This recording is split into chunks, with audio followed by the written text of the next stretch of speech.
At precisely 10:45 p.m. on June 20th, 1947, a gunman carefully sets his sights on an unsuspecting figure sitting in the living room of an exclusive Beverly Hills home. 9 shots ring out. Minutes later, 41-year-old Benjamin Bugsy Siegel lies in a pool of blood. The man who many will call the father of Las Vegas is dead. Who killed him? More importantly, why? When Siegel was killed, it was generally assumed he was not some sort of, victim of chance. It was clearly a hit. It was clearly a contract. It wasn't our case. It wasn't LAPD's case. It was Beverly Hills' case. But the only thing that bugged me was they tried to put it as strictly a gangster hit. And I kind of thought that maybe it was an inside job. You know, a man who betrays his wife is one thing. A man who betrays his mistress that's not nice. So I believe he was killed over a romantic adventure. You deal with Italians, you're going to find romance somewhere. What does anyone have to gain from his death? Where do the answers lie? His murder shocks the public, yet reinforces the Hollywood illusion of how a gangster lives and dies. Today, little is actually known of the real Ben Siegel. Myth and fact blur in the annals of organized crime's undocumented history. Was he a brutal killer for Murder Incorporated? We know he was a loving father. A shrewd businessman who built the prototype of the classy Las Vegas hotel. A gambler who organized illegal betting activities in Los Angeles. He's also a handsome mobster at a time when Hollywood starts romanticizing gangsters through the movies. Ben is a stylish dresser, a charmer, a criminal who slums with the Hollywood elite. Given a different start in life, he might have become a movie star. Ironically, it's Siegel's life in crime that Hollywood captures on film. But who was the real Ben Siegel, the gangster who fascinated us as much as any movie star?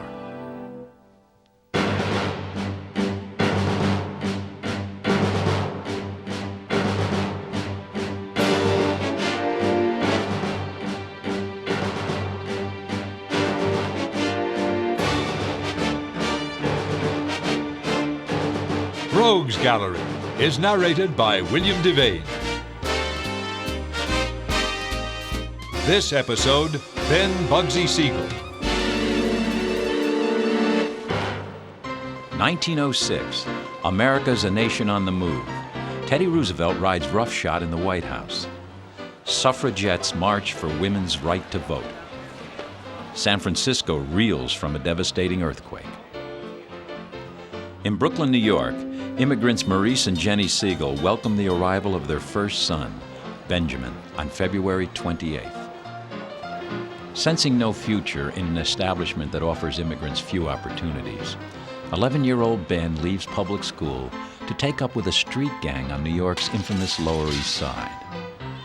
At age 12, he teams up with another dropout, Mo Sedway, to launch a protection racket on pushcart owners. It isn't long before Ben makes friends with another neighborhood delinquent. 4 years his senior, Meyer Lansky becomes a profound influence on Ben. Meyer Lansky is a Jewish immigrant from Poland. Well educated for the times, Meyer uses brains, not brawn, to make his mark. In the years following World War I, the newfound friends established the Bug and Meyer mob, dealing in gambling, the protection rackets, extortion. And in the early 1920s, the phenomenally lucrative business of prohibition. Around this time, Ben's bouts of explosive behavior earn him the nickname Bugsy. When he'd been a hood, he would take any assignment. The more difficult, the better. And he was considered erratic because he would do things that were really dangerous.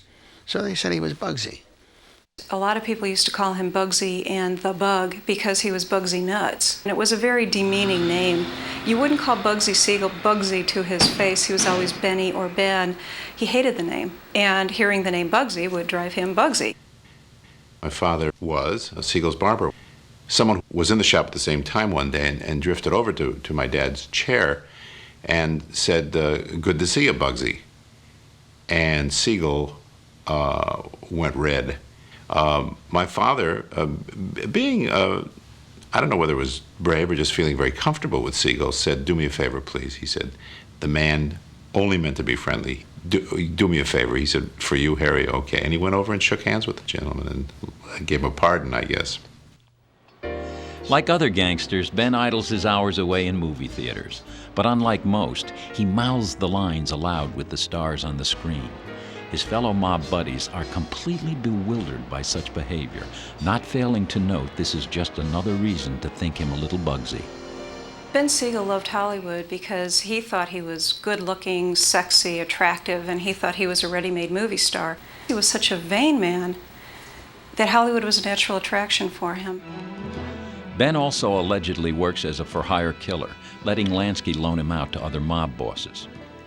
This becomes the forerunner of the infamous Murder Incorporated, as classified by the FBI, a gang of professional assassins. Ben Siegel was a killer because that's how you got your start. But I don't think there was Murder Inc.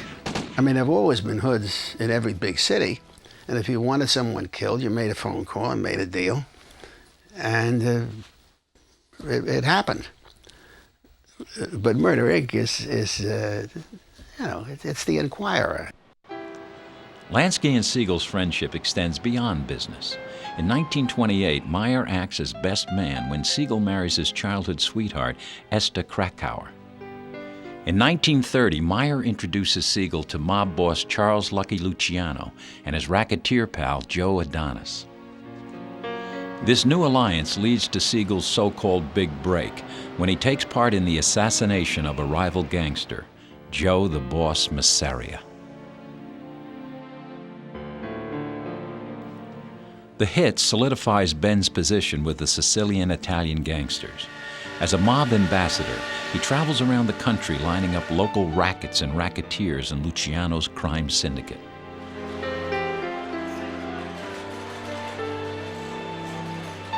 Around this time, Ben meets a pretty girl in a New York club who will one day change his life forever. Virginia Hill was fooling around with Joe Adonis, and Ben Siegel and Joe Adonis had a personal rivalry going. Ben Siegel approached Virginia Hill strictly to have sex with her to get back at Joey Adonis. Though just a one-night stand, it's one neither of them will forget. Virginia Hill said when she was sleeping with Benny Siegel, it was the best sex she ever had. By 1937, rumors arise that there's a price on Siegel's head by rival gangsters. Though he's never arrested, he's also getting more heat from the NYPD, so the mob hierarchy sends him west. There was a lot of pressure on New York gangsters from District Attorney Tom Dewey, and it wasn't until shortly afterwards that a lot of them start, you might say, fleeing to more prosperous climes, and they all picked California. Siegel likes the idea. He's always been enamored with Hollywood. It will give him a chance to hobnob with movie stars, enjoy the year-round sunshine, and build a new image for himself. Moving to Los Angeles has nothing but rosy possibilities. Yet it's a move that will seal Siegel's fate as a crime legend. Los Angeles in the late 1930s is still a relatively undeveloped city, spread over 500 square miles.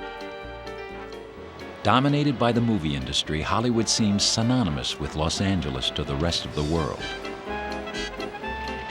Al Capone first takes an interest in Los Angeles when he takes control of several film unions. Eventually, the Chicago branch of organized crime edges into other rackets, led by the Dragna family, under patriarch Jack Dragna.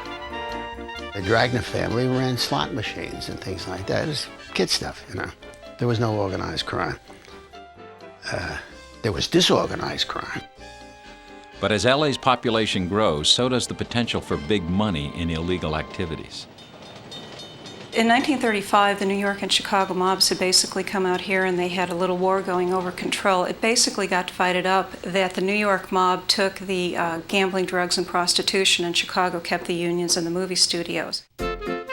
As freewheeling and wild as a crapshoot, Los Angeles in the 30s harbors the ideal environment for organized crime. Though gambling's illegal throughout the state, police and politicians are easily bribed. In the 1930s and 1940s, there was a lot of gambling in Los Angeles. A lot of it used to take place in the expensive nightclubs. They would have back rooms, and a lot of movie stars would go in, lay down some very heavy money. And a little bit prior to that, there were gambling ships lined up outside of Los Angeles. They were just casinos, and they operated, I think it was outside the 6-mile limit. They were, you know, old ships that had been converted, usually tramps. Police keep tabs on mob activities through informants, like the city's leading madam, Brenda Allen, who runs a bordello up in the hills above Sunset. To get the information you need in the police departments, you have to consort with the underworld. I mean, you can't get it from church. A lot of it was what they call pillow talk. Brenda Allen and her type would usually trade that type of information for maybe not just strict enforcement on their activities. When Siegel arrives to split the Dragna family's empire, Jack Dragna begrudgingly cooperates on orders from Chicago. But the tenuous relationship pits Lucky Luciano's New York boys against Dragna's Chicago ties. Siegel soon controls horse racing at Santa Anita and boxing at the Olympic Auditorium. With anywhere from $50,000 to $2 million from the New York mob, he sets up the Trans-America Wire Service, which allows hundreds of bookies to take illegal phone bets. It's a hefty initial investment, but pays off with an annual income of $8 million. Siegel rents a mansion from opera singer Lawrence Tibbett at 326 McCarty Drive in Beverly Hills for his wife, Esther, and daughters Millicent and Barbara, seen here with Ben's parents in rare home movies. Protective of his family's privacy, Ben carefully keeps them from public view. This is the first time these films have been shown. Wanting to get acquainted with the film crowd, Siegel hooks up with an old friend from his Lower East Side days, actor George Raft. Siegel often visits Raft on the set of his various gangster pictures at the Warner Brothers lot. Watching the filming, Ben bets that he's probably a better actor than Raft. Benny Siegel and George Raft had an interesting relationship. George Raft was a popular movie star who was a gangster wannabe. Benny Siegel was a gangster who was a movie star wannabe. So they sort of lived each other's lives vicariously. The flipping of the coin that George Raft always did got from Benny Siegel. And that became George Raft's trademark. The gangsters were anti-establishment. The movies glorified them. And people are fascinated with Siegel because he was what they imagine a gangster should be. He was a glamorous gangster. Most glamorous people, they're either movie stars or they're in other walks of life. You don't look at gangsters as glamorous. Lucky Luciano was this little tiny seedy-looking guy. Al Capone was a big fat pig. Here you have Ben Siegel, who is good-looking. He didn't fit the stereotype of a gangster. Bugsy Siegel dressed immaculately. Beautiful clothes, beautiful suits, gorgeous shirts. He was a dapper man, very dapper. He throws $10,000 parties at popular nightclubs, attends movie premieres at Grauman's Chinese Theater, hangs out at illegal gambling parties in private Hollywood mansions. There were always rumors that Ben Siegel took a screen test set up through George Raft. Keep in mind that the Chicago mob controlled the studios. The Chicago mob would have stopped him. And traditionally, unlike their Chicago counterparts, the New York syndicate craves anonymity. In those days, the trick was not to be known. In fact, Luciano complained that he never got into any trouble all his life until his name was in the paper. Further transforming his image among the social elite, Siegel buys a vacant lot at 250 Del Fern Drive in Holmby Hills, where he builds a $150,000 mansion. The neighborhood is also home to Bing Crosby, Judy Garland, Humphrey Bogart, and Alan Ladd. The house not only boasts an Olympic-sized swimming pool, but a pool house large enough for a family of 5. In these rare home movies, we see a very different side of Ben Siegel, the relaxed family man who enjoys the company of his children. No one has ever seen actual footage of Siegel until now. For all of his socializing, he's careful never to be filmed in public by newsreel cameras.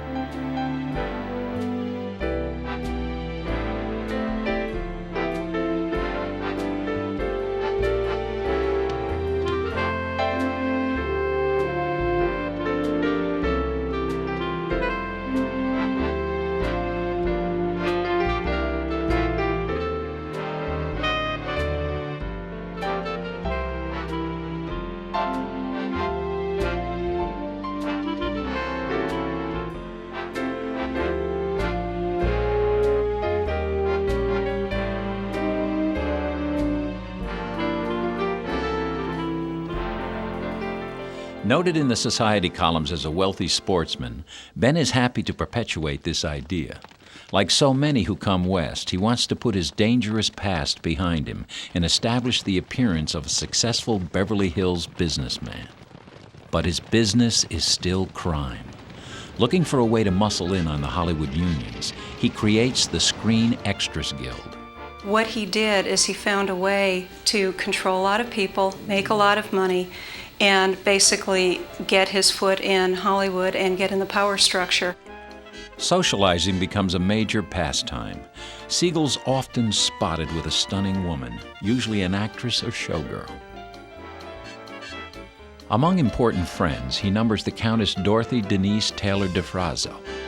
A flamboyant socialite whose husband resides in Italy, the Countess hosts star-studded parties featuring such eccentric entertainment as this boxing match at her Beverly Hills estate. As well-connected as she is well-heeled, she introduces Siegel to the cream of Hollywood, Los Angeles society, and the smart international set. My father, like a lot of people in that era, considered Siegel kind of a star. And I was in awe of him because I knew what I thought he did and who he did it with and to whom he did it. So it was a little bit different shaking hands with him than it was with Gregory Peck. It was a different kind of respect. Perhaps Siegel's oddest adventure with the Countess occurs when he accompanies her to Italy, purportedly to try and sell an experimental explosive device to dictator Benito Mussolini in the days before the U.S. enters the war. While there, Siegel supposedly meets Hermann Göring and Joseph Goebbels, 2 of Hitler's most hated henchmen. Being Jewish, Siegel understandably takes an immediate personal dislike to these 2 top Nazis and tells the Countess that he plans to bump them off. The frantic Countess, knowing only too well the stories about Siegel's rash temper, talks Siegel out of the scheme by pointing out the danger in which it would place her Italian husband and his family.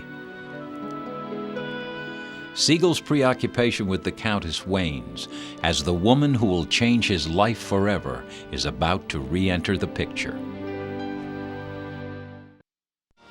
1939 is the year of the Southern Belle in Hollywood. Gone with the Wind opens to rave reviews, while Alabama's Virginia Hill moves to Los Angeles to reunite with Ben Siegel. Growing up in a poor family of 9 children in a small Alabama town, Virginia Hill, then 17, heads for the bright lights of Chicago. She soon connects with the mob, learning to dress and act with sophistication. She begins as a money launderer, traveling throughout the eastern seaboard carrying cash for the Chicago syndicate. She was what today they would call a bimbo. She was like, to me, like a big showgirl. And probably would have been a showgirl if, life had taken it that way. She was blonde. She had a great figure. She wore gorgeous clothes, gorgeous jewelry, and swiveled her way around, Hill and Siegel meet when Virginia is ordered to continue her activities in Los Angeles. The sparks of their first New York meeting reignite. Soon they become a hot item, making love all over town. They go to Falcon's Lair, Rudolph Valentino's former home, where Virginia first stays. They also frequent Raff's home in Coldwater Canyon, where Virginia brings her own silk sheets. Later, they stay at 1720 Coldwater Canyon, which Virginia rents for $385 a month. They register under the alias Mr. and Mrs. James Hill when they check into their regular apartment 6D at the venerable Chateau Marmont Hotel.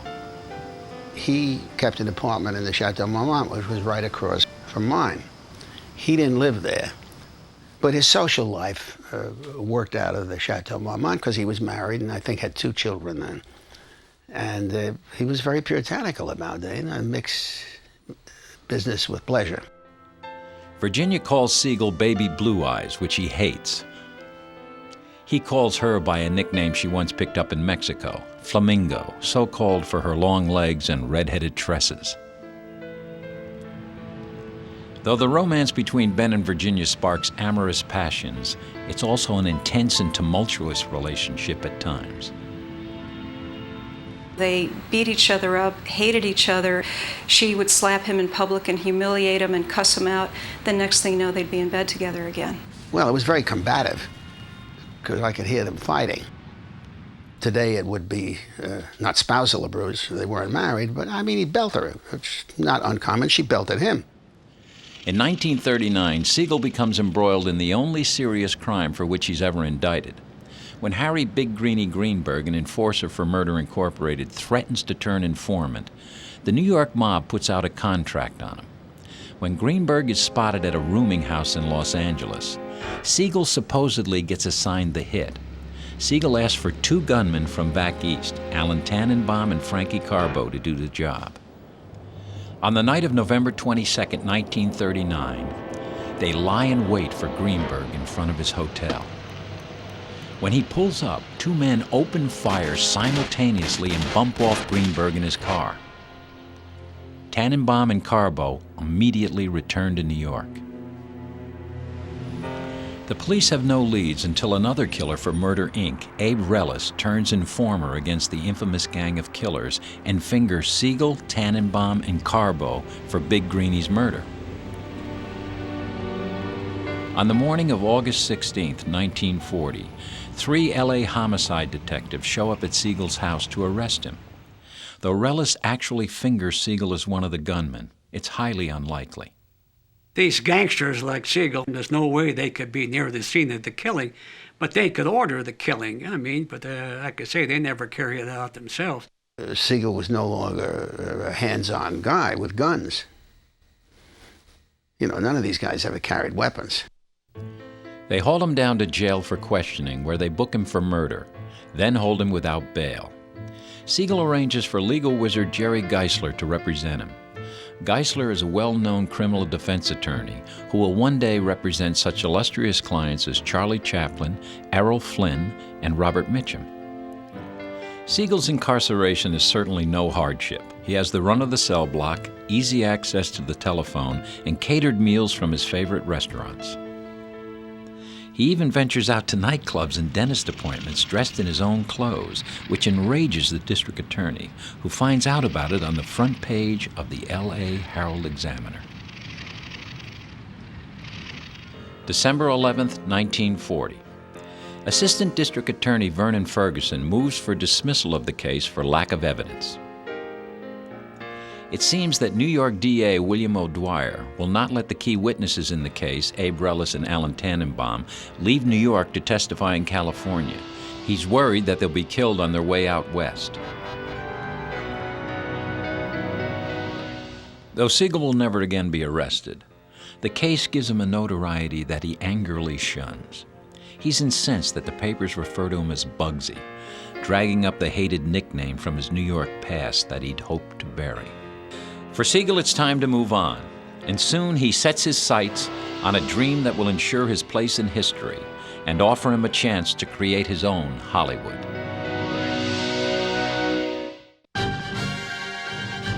December 7th, 1941. Japan's attack on Pearl Harbor plunges America into World War II. Almost overnight, the face of Los Angeles changes forever. Thousands flock to the Sunshine State to work in armaments factories. Soldiers pass through on their way to battlefields in the Pacific. Businesses spring up to accommodate this huge influx of workers. At 35, Siegel is too old to be drafted and, like most gangsters, doesn't enlist. He prefers to take advantage of the boom in war-related businesses on the home front.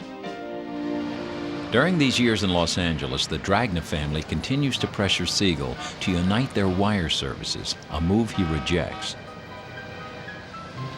But expenses escalate as payoffs increase to city and county governments, city police, and county sheriffs. Gradually, Siegel cast around for other opportunities. He first starts going to Las Vegas, just over the Nevada border, where both gambling and prostitution are legal, to invest in a few small gambling joints, like the El Cortez and the El Rancho. Las Vegas is relatively undeveloped, just a Western hangout for the local crowd. The only spot of any interest is nearby Hoover Dam. The original gambling establishment in Las Vegas consisted of a bunch of very small, modest casinos. No neon, it was Western. I think it was called Glitter Gulch or some ridiculous name like that. And there was, a wide open city, unlike it is now. There were whorehouses, which were, legal. And as is now, there were gambling machines all over the place. But Siegel begins to envision something bigger. He sees the potential of this desert oasis. The population in Los Angeles jumps from 1 million to 3 million in the decade following World War II. After long years of deprivation during the Depression, followed immediately by the horrors and hardships of the war, Americans want recreation. They want some place where they can forget the weariness and have some fun. To Siegel, Las Vegas provides the perfect answer. Nellis Air Force Base was just outside Las Vegas. So we got to know Las Vegas pretty well. And that's when I first found out about the plans to actually build hotels on the Strip. And had I known anybody that I could, I would have wanted to buy into it because it was obvious it was going to happen. As Mo Sedway tells the story, Siegel calls him up in the summer of '45 and asks him to take a drive. Surveying the desolate stretches of scrub brush and cactus, Siegel talks of his dream to build a fabulous luxury hotel that will equal anything Monte Carlo has to offer. Great food, terrific entertainment, lavish rooms, and an atmosphere of elegance that Americans only dream of in the movies. He envisioned this really big, massive, glitzy, glamorous hotel to draw, as he put it, the suckers from the big cities to come down to Vegas and lose their shirts.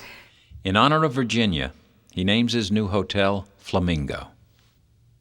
Unlike the traditional Western cowtown approach that prevails in Reno and other Nevada casinos, this will be a gambling palace of class and refinement where men dress in black tie and women flaunt beautiful gowns and expensive jewelry. Obsessed with his idea, flamboyantly taking on the role of hotel entrepreneur, Siegel moves ahead. Though he has no experience in this area, he has unbridled enthusiasm. Travel is a major drawback to the whole idea, but he shrewdly foresees the growing field of transportation.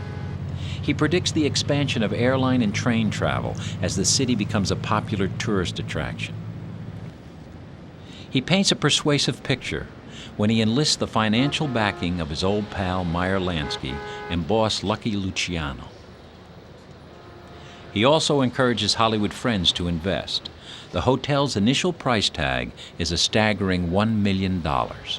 It was a gamble on his part, and of course the mob money got in there, and they were worried about their money, and they didn't know whether this guy's a flake or not, or whether he's really got something going. He hires developer Del Webb, a well-known contractor who will one day build the first retirement community, Sun City, in Arizona. An excited Siegel spends more and more time in the desert resort, often flying in to meet with Webb and personally oversee the construction. As Siegel gets more deeply caught up in the Flamingo, Virginia pulls back. Virginia Hill had nothing to do with the Flamingo. She hated the desert. She hated the whole atmosphere. She hated the fact that this garish hotel was being built. She liked the fact her name was on it, but she wanted nothing to do with it. She was very allergic to cactus, so she very rarely traveled to the desert. Nevertheless, Ben and Virginia are still an item. By December 1945, Esther, fed up, asks for a divorce. At first, Siegel refuses. Though an errant husband, he still clings to the tradition of home and family. With the intense pressure of both Flamingos on his mind, Siegel finally grants Esther a divorce. Siegel now focuses solely on a dream that may cost him everything. By the end of 1945, Siegel stays almost exclusively in Las Vegas. He wants to open the Flamingo the following year, and he's under a great deal of pressure from his creditors, Meyer Lansky and Lucky Luciano. The building drags on slowly, yet Siegel loses none of his initial enthusiasm. There was a tremendous shortage of everything. To build anything was complicated, particularly way out there. And people were bidding for steel and whatever. So he had to bid higher, and then he had to pay to have the stuff carted out. The main challenge of building the Flamingo was Benny Siegel, who couldn't make up his mind about anything. He'd see it one way, then it'd be better this way, and then he'd see this wall, and it should be moved here. And poor Del Webb had to keep changing all the plans constantly. Ben constantly fights with the East Coast mob as costs escalate. At one point, Del Webb overhears him threatening to knock off someone. When Ben notes Webb's nervous look, he laughs and quips, "Don't worry, Del. We only kill each other." With his nerves on edge, some suggest the constant alterations reveal a growing instability.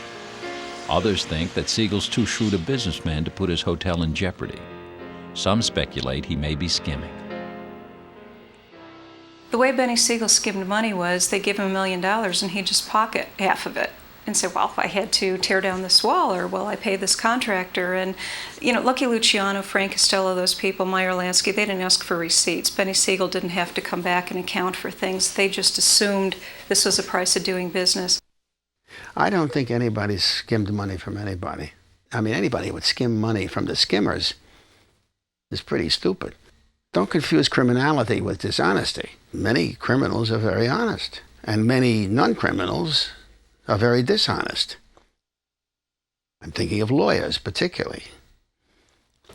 No, but Siegel had a reputation for honesty. In Los Angeles, Chicago-controlled boss Jack Dragna still pushes to consolidate their wire services. But Siegel, wrapped up in getting the Flamingo ready by year's end, unwisely ignores him. Siegel still feels he has the confidence of the New York syndicate, now under Frank Costello, to control West Coast gambling interests. But the unsuspecting Siegel doesn't know there's a spy in his midst. What Benny Siegel never suspected was that Virginia Hill was spying for the Chicago mob. The Chicago mob sent Virginia out here specifically to keep an eye on Benny Siegel and to move into his racetrack wire operations to find out who his bookies were and how his gambling operations were set up. To get the doors open by his target date of December 26, 1946, Siegel presses Billy Wilkerson, publisher of The Hollywood Reporter, to loan him $500,000. So Billy Wilkerson stepped in and gave him the money, and also as a partner, he promised him to bring a lot of stars and to really make it a grandiose Hollywood premiere. Wilkerson helped Siegel arrange for big band leader Xavier Cugat, comedian Jimmy Durante, and radio personality Rose Marie as the opening bill. Despite her hatred of the desert, Virginia moves into Siegel's private penthouse at the Flamingo in December for the grand opening. Though she first hooked up with Siegel on the Chicago mob's order, there's clearly a passion between them. Virginia also looks forward to the Flamingo's debut as a huge star-studded event. Though it won't be finished by December, Siegel insists on going ahead with the festivities. The hotel's final price tag has soared to $6 million. Siegel needs to get the gambling started.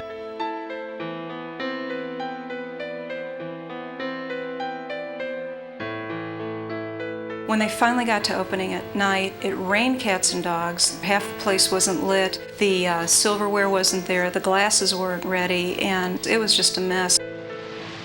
2 plane loads of stars came in from the top to the bottom. I mean, Lana Turner, Joan Croft, all of them. So we were jammed. It was fantastic. The opening was sensational. Stars and lights and glamour and, oh boy, beads and furs and jewelry. It was unbelievable.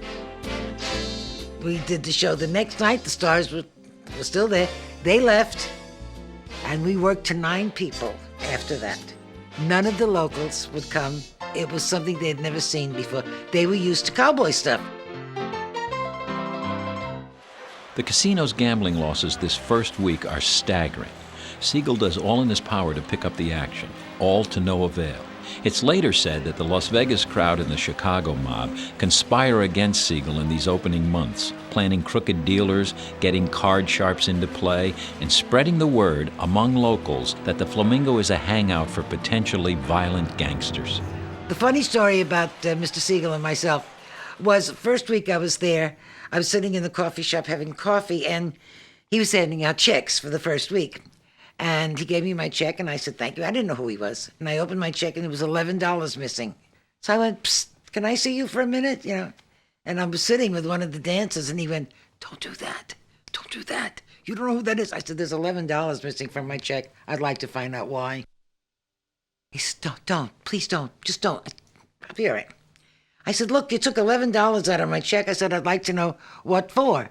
He said, let me find out about this. And I said, I would appreciate it. And off he went. I go back to the table, and this Tommy Wonder said to me, do you know who that was? I said, no. He says, Bugsy Siegel. I said, oh. Well, I said, you'll be picking me up in an envelope pretty soon, you know. So he comes back a few minutes later, and he said, were you supposed to be here Thursday night? The opening was Friday. Were you supposed to be here Thursday night? I said, yeah, but it was raining and the plane was grounded. And he said, well, we had to confirm your room, so he laid out $11 for your room. $11 for a room in Vegas, okay? So I said, oh, well, as long as I know what it's for, you know, it's all right, forget it. No, let me see what I can do. No, please. I said, you know, be my guest for $11. I'm a sport, you know. So I got the $11 back, you know, and I think he liked that. I think he liked the idea that I would say, hey, what's going on? Virginia returns home to her rented house at 810 Linden Drive in Beverly Hills. Siegel stays in Las Vegas. Business begins to pick up. Curiosity lures people out to the desert to see this $6 million gambling palace and resort hotel. I went to the Flamingo shortly after it opened, and of course I was dazzled by it. Just the idea that this was in the desert was astonishing, and it was a whole different kind of casino. It was big and it was glamorous. So it got international coverage, and when people wanted to go to Las Vegas, instead of going to Glitter Gulch and some of the cheapy places down there, they went to the Flamingo. But after 6 months, the hotel continues in the red, with operating losses estimated at $774,000. Ben's constantly on edge. He grows antagonistic towards old friends Mo Sedway and Gus Greenbaum, who manage smaller casinos. In an explosive moment, he fires Sedway, forbidding him entrance to the Flamingo. The head of the New York mob, Frank Costello, orders Lansky out to Las Vegas in May 1947 to find out what's going on. Siegel defends the hotel operations, claiming that it just takes time to get a casino going. Lansky accepts the explanation but pressures Siegel to start turning a profit. When Siegel takes a break to visit Virginia in Beverly Hills, his nerves on edge, they have another raging fight. Virginia was screaming at Benny outside where everybody in the neighborhood could hear. She was insulting his masculinity. Ben Siegel, who was such a vain man, had always pictured himself as this great lover, and how dare she insult him in public like that. He dragged her into the house, beat her up, and raped her. We were all sitting around one night in the Blue Room, and the Metro D came over with an envelope like that, and he opened it, and he really looked worried. And I asked Ray Ryan afterward what was in the envelope, and he told me, well, it was from so-and-so in Detroit, warning him not to mistreat Virginia. but the warning may have come too late for Siegel. He returns to Las Vegas while Virginia plans a trip to Europe.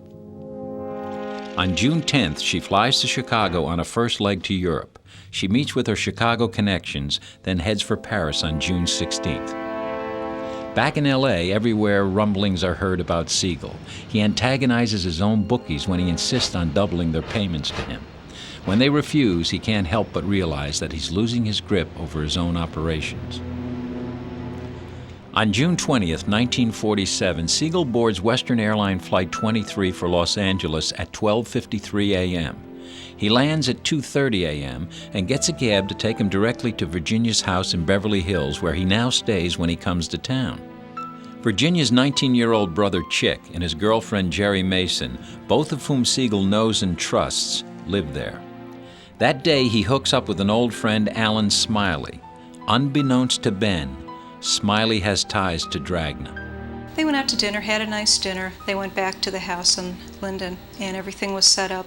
Alan Smiley was really the inside man that would get Ben Siegel in the right position, open the drapes so he was exposed, reading the paper and everything else. Everything went according to clockwork. Outside the living room window, just 20 feet away, a plant-covered latticework separates the property from 808 Linden Drive. A man stands behind the latticework, sight unseen. A rifle, resting on the frame, lined up in the sights is the back of Siegel's handsome head, seemingly relaxed and unaware of imminent danger. Smiley leaves the room at approximately 10:45 p.m. to fix drinks. 9 shots ring. The first knocks out Siegel's right eye, driving it 15 feet across the room. The second bullet goes through his neck. 2 other shots hit him, his face shattered. Benny Siegel never knew what hit him. He was killed instantly. It's a remarkable piece of marksmanship. They just took his eyes out, which is a kind of mafia thing to do. 20 minutes later in Las Vegas, Mo Sedway and Gus Greenbaum stroll into the Flamingo and announce that they are taking over. They make no mention of Siegel's death, yet no one challenges their authority. The final indignity comes when a morgue photo is published with his name misspelled. In the coming weeks, there is speculation as to who put the hit on the most famous gangster on the West Coast, but no one's ever arrested. I was home in California when he was murdered. I was shocked. It was terrible. My father was out of town, and he was upset, of course, because he did know him terribly well, and in this very benign, warm way. I was horrified, on another level, to see that terribly destroyed face that he cared so much about finish up the way it did. When Benny Siegel was murdered, the police went after everybody. The Beverly Hills police first refused to admit it was a mob hit, and they had all these suspects. All these people confessed to shooting Benny Siegel, because of course, if you're the one arrested for killing Benny Siegel, you're famous for life. It never went further than that. Nobody was anxious to investigate the murder. He's dead. What's the point? There's no money in it. I believe he was killed because of Virginia Hill, which is a romantic, sentimental way to look at it. You just don't fool around with ladies, I guess. In 1950, Virginia Hill is questioned about who killed Ben Siegel. Mr. Chief Barber, if I knew anything about it, believe me, I'd be the first one to tell. All I know that he was worried about that hotel, and I hated the place, and I told him, why didn't he leave it and get away from it, because it was making him a nervous wreck. Years later, it is revealed for the first time by Virginia's biographer Andy Edmonds that the killer is Eddie Cananzaro, a hitman for Jack Dragna. Dragna wants the lucrative wire services, and after getting the okay from the New York syndicate, who wants control of the Flamingo, Dragna orders the hit. Indeed, Dragna does regain his power after Siegel's murder, as the New York mob switches its interest from L.A. to Vegas. The reason why I know Eddie Cannizzaro was a hitman was for several reasons, actually. Eddie Cannizzaro had done work for Jack Dragna. Eddie Cannizzaro used a .30-30 carbine as his favorite weapon of choice. The murder weapon for Bugsy Siegel was a .30-30 carbine. And Eddie Cannizzaro said he did it. He told everybody he did it. No one took him seriously. But he did talk to the police about it, and they thought, he's just a nut. Virginia Hill learns of the death in Europe. Whatever her feelings for her former lover, She will attempt 5 suicides in the next 12 months, but live another 18 years. At Siegel's funeral at Beth Ullum Cemetery in Hollywood Memorial Park, the only mourners are his ex-wife Esther, daughters Millicent and Barbara, brother Dr. Maurice Siegel, sister Bessie Soloway, and her husband. No George Raft, no movie stars, no flowers from Meyer Lansky, no remembrance from Virginia Hill. Nobody cared when this guy died. For the guy that had all this money and all this power and all these alleged friends, nobody cared. The plaque on his crypt in the mausoleum reads simply, "In loving memory from the family, Benjamin Siegel, February 28, 1906 to June 20, 1947. For many, Benjamin Bugsy Siegel lives on in the myths of movie lore. His charm, his humor, his striking good looks belie the violent temper and ruthless acts. Yet we remember him for his dreams in the desert, for the magic city of Las Vegas, now a magnet for family recreation as much as for forbidden fruits. The glamour of big-name entertainment, the majesty and immensity of the hotels still offer the illusion of a Hollywood set. While Ben Siegel did not found Las Vegas, it will always be most closely associated with him.